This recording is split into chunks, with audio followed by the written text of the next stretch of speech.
On the 9th of October 2019, I got a phone call saying my daughter had committed suicide. And I'll never forget the doctors walking down the corridor to tell me that the results, that she was brain dead and that she wasn't coming back. 1996, about to be promoted to sergeant.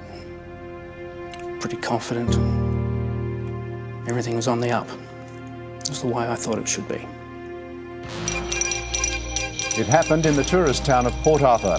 The gunman is still on the loose, accused of the biggest mass murder by one person. Well, the gunshots started going off. And I saw a building ahead of me, and that was the Broad Arrow Cafe. And so I went up the stairs and I opened the door, and all I could see were bodies at the tables, on the floor, against the door. And I could feel myself wanting to shut down.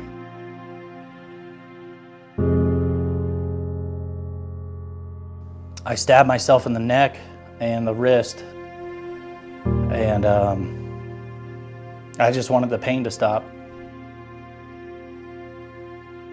Then my wife found out about an MDMA therapy session, and I thought, okay, I'll give that a go. It was a 5-day session, and at the end of it, I came out of it a very different person. The pain had reduced to about 10%. The program changed my life in a way that I enjoy every day. I feel alive every day.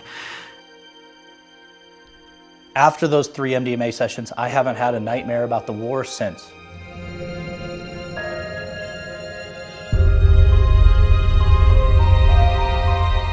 This is the first time in the 50 years since psychedelics were banned that we've seen psychedelic treatment trials on this scale with such extraordinary success. And I'm going to propose today that MDMA could be important for the future of psychiatry as the discovery of antibiotics was for general medicine 100 years ago.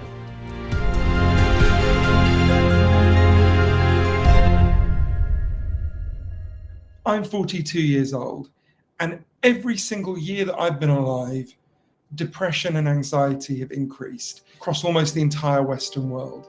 Why is it that with each year that passes, more and more of us are finding it harder to get through the day? We are the loneliest society in human history. There's a study that asks Americans, how many close friends do you have who you could turn to in a crisis? And when they started doing it years ago, the most common answer was 5. By just 5 years ago, the most common answer was none. Now, starting out studying the brain, I understood that our ancient Neanderthal brain, this limbic mammalian brain of emotions that is so confused for so many of us in the West today, our conflicting emotions and feelings, that this brain requires ceremony in order to change. If you don't have ceremony, this ancient brain will not change. That's why every culture in the world has wedding ceremonies and rites of passage into manhood or into womanhood or into menopause or into wisdomhood or into elderhood. There's the largely complete failure of the Western medical system in which I was trained and practiced to deal with the crisis of mental health. So people are looking for solutions outside the mainstream. As they have to, because within the mainstream, the responses and the preventions are so inadequate.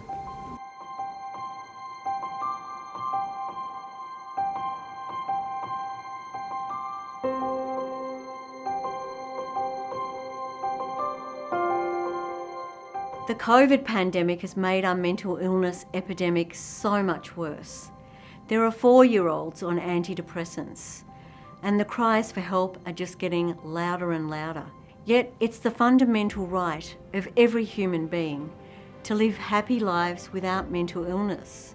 The last 50 years of a top-down biological approach of daily maintenance medication has failed patients. Patients themselves are rising up now with patient power and saying, what else have you got in that cabinet of yours, doctor? Because this Prozac you've had me on for the last 40 years doesn't work. There's a lot of bright people who just don't understand this frontier yet.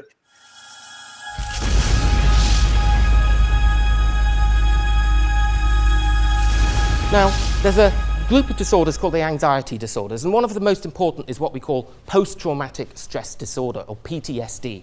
Now, PTSD, some of the core features: very low mood, anxiety, high levels of anxiety, what we call hypervigilance. PTSD occurs in response to experiencing or witnessing a traumatic event. It is very widespread in the Australian community. One of the really worst effects, and that is domestic violence, family violence as an indicator of potential post-traumatic stress disorder. Within the United States, we know that the 2-year social costs of depression and PTSD were upwards of $923 million. I had 5 suicide attempts. Every single day, no matter how good or bad the day was, my brain was trying to figure out how to kill myself. It got to the point where I wasn't even sure whether I really wanted to live anymore. And that was really scary. Now, it's very hard to treat PTSD. 50% of people do not respond to the traditional treatments. How do we treat it? Well, we can treat it with medications and we can treat it with psychotherapies. No single drug cures PTSD. Rather, we treat the disorder symptomatically. If the patient's depressed, give them an antidepressant. If their mood fluctuates, give them a mood stabilizer. Psychedelic treatments have particularly had huge success in treating PTSD, where conventional treatment has failed. And this is the truth, because the treatments we use do not get to the root cause of the problem. And I think the pharma industry know this, and they queue up, and they provide us with product after product to give to our patients that doesn't quite cure them, but it gets them slightly better to function. And they have to take these drugs day in, day out for weeks, months, decades. They have to keep taking them.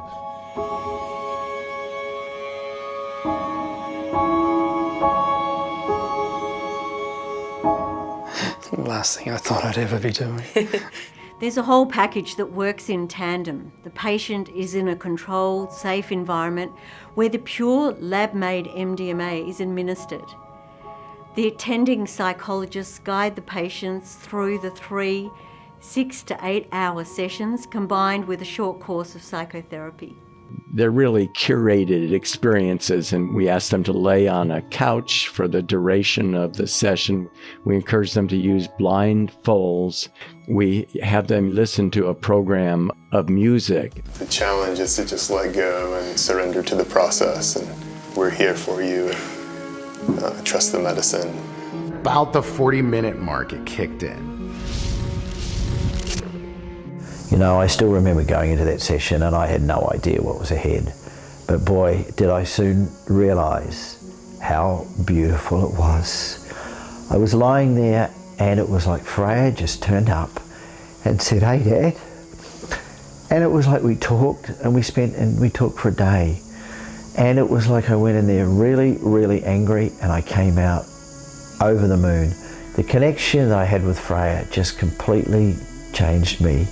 And it was like she said she's going to be there with me the whole way. And that's all I needed to hear. And I'm looking towards the cafe.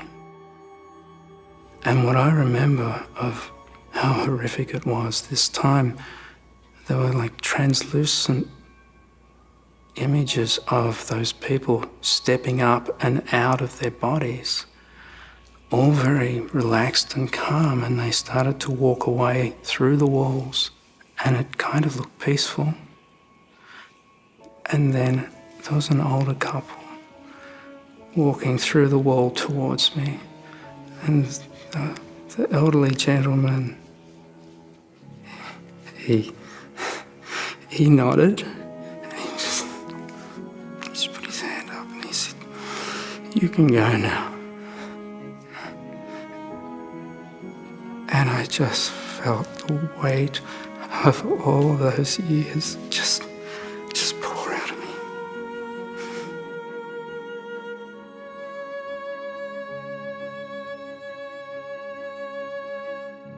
If you were to invent a hypothetical drug to treat trauma, it would be MDMA. The way it works in terms of its receptors and its subjective psychological effects ticks all the right boxes. At one level of receptors, it causes an increased positive mood. lowering of depression, lowering of anxiety. At another group of receptors, it speeds the patient up, mild stimulation, which motivates them to engage in therapy. I was able to talk about things that I had never brought up before to anyone. And it was okay. My body did not betray me. I didn't get panic attacks. I didn't shut down emotionally. It really did change my life. Come on, buddy. In a short period of time, in 6 months. I'm a completely different person. Those 3 sessions, I've got a life. Michael, just a question for you. Had you not had access to these therapies, what do you think would have happened? I'd really be surprised if I was here today. I would have just spiraled into addiction or potentially suicide, I think, in all honesty. Yeah. I get 5 emails a week from all over the world. Dr. Sessa, I've had PTSD for years. I've tried everything, and now I tried MDMA, and I'm starting to make a breakthrough. Now, anecdotal reports like that are interesting, but they're not science. So we've done the science, and some important studies in recent years. A big study in the States showed that a single course of MDMA therapy, 16-week course, patient takes MDMA 3 times, tested against a placebo. At the end of that course, 85% of the people no longer met the diagnostic criteria for PTSD. Not just a relief of symptoms, they didn't have PTSD. Now that cohort were then followed up 3 years later, the same, no PTSD. Many of those people had come off their daily medications. They were cured. A lot of the trials around the world have concentrated on treating post-traumatic stress disorder because it's one of the hardest mental illnesses to cure. But there are also successful trials treating other mental illnesses.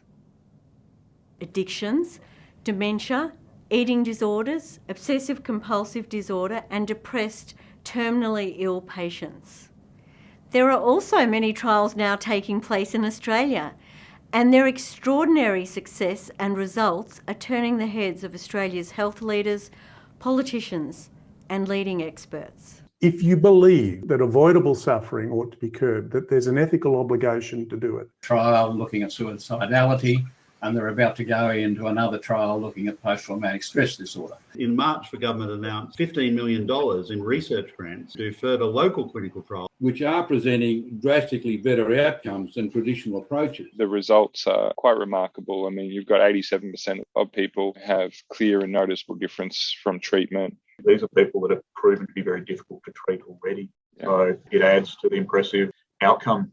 The worldwide results of all the trials are revolutionary and unprecedented, especially in the treatment of post-traumatic stress disorder. But what makes these treatments so successful and effective is the medicine in combination with high-quality psychotherapy. And when MDMA is combined with psychotherapy, it can have this kind of benefit, but not on its own. We don't want people to think that they can go take ecstasy at a rave and expect their PTSD to be healed. The healing is not in the drug. That's what we're trying to say. The fundamental thing is that the healing is in the therapy. The patients are saying this is one of the top 5 most meaningful experiences in their lives, or in many cases they say it is the most meaningful experience in their life. And whoever says that normally about any kind of medicine. I thought, why don't we have this in Australia? Why isn't this available to us? Largely and sadly, because a few decades ago, when these drugs burst onto the scene, they were made illegal by the government. It wasn't until the mid-20th century that early psychedelics research transformed neuroscience. We began treating 5 patients for 26 days. In clinical trials, psychedelics like LSD showed extraordinary potential. It's an important drug in treatment of mental and emotional disorder. These substances rose from obscurity to miraculous promise in a matter of years. But psychedelics leaked out of the research settings and began to be used by the counterculture, and there was unwise use. And so there was a backlash. America's public enemy number 1 in the United States is drug abuse. Our parents used to always say to us, don't take these things, you'll never come back the same. And of course, what they didn't understand is that was the whole bloody point. And this ban spread all over the world and lasted for decades, and it was tragic, since psychedelics are really just tools, and whether their outcomes are beneficial or harmful depend on how they're used. Now, people say this is controversial, and I'm not controversial. I'm a very boring conservative doctor. I like data. I like evidence-based data that helps my patients. I'll tell you what's controversial. What's controversial is that more people have died returning from Afghanistan and Iraq because they've committed suicide because of their untreated PTSD than ever died in the conflict out there. That is controversial, and that is unethical. How many people over the last 50 years could have been saved from suicide or depression if the research hadn't been shut down? It's a tragedy. Looking at the data, we need to ignore the socio-political agenda that says any drug that's being used recreationally must also be very bad and dangerous. That sort of attitude hampers research. And we need scientists to drive this.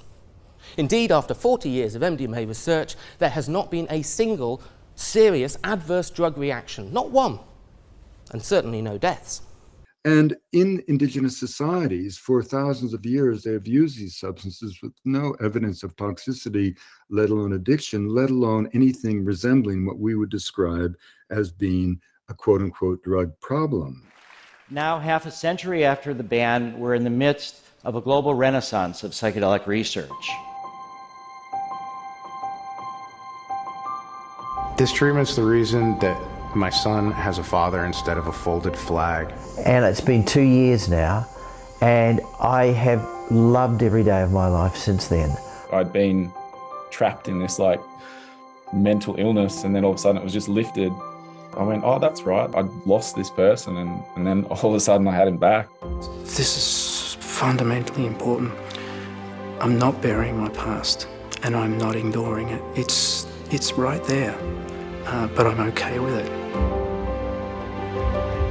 At Mind Medicine Australia, we're focusing on making this treatment legal and available to every Australian that needs it. There truly is hope for the future.